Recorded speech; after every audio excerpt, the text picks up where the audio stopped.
Aku nak mengecam Paulo yang tidak mahu mengakui hakikat bahawa Presiden Transparency International telah meminta dan mengkritik Perdana Menteri tentang derma RM2.6 bilion dalam akaun dia.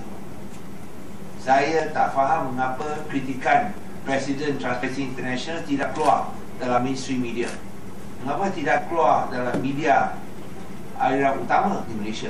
Saya tak nampak dekat Star kah, dekat Straits Times kah, dekat mana-mana khabar. Tapi semua pun tak keluar. Tapi jawapan oleh Menteri MCMC ada keluar dalam Malaysia Kini dan Malaysia Insider. So Paulo janganlah jadi, asalnya jadi orang yang mendesak nak bersih, sekarang jadi seperti penutup asal. Dan janganlah cuba menyatakan beliau seorang hero anti rasuah. Tidak, apa yang dia buat ialah sebaiknya. So saya nak mengecam dan menyatakan bahawa Perdana Menteri tidak hadir kepada Convention IACC, International Anti-Corruption Conference, kerana atas isu keselamatan.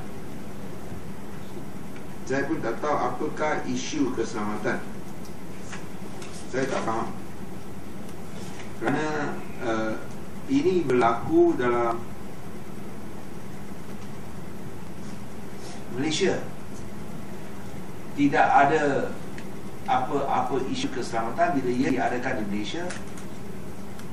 Dan saya pun tak faham kalau Perdana Menteri tidak boleh hadir satu international conference atas isu keselamatan, maka conference itu yang diajukan oleh pihak kerajaan Malaysia harus dibatalkan.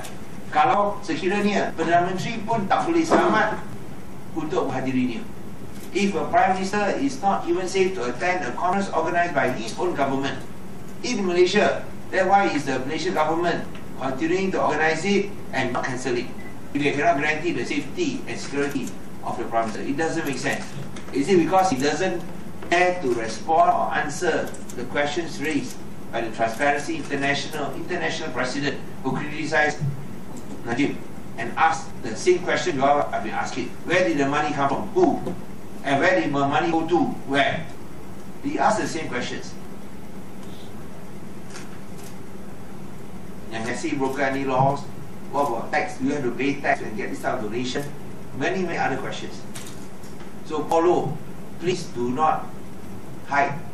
You may have won because you are still a minister, but I think you have lost something much more. We hope that in the process of defending this type of unethical practices, we hope he doesn't lose his soul. Okay?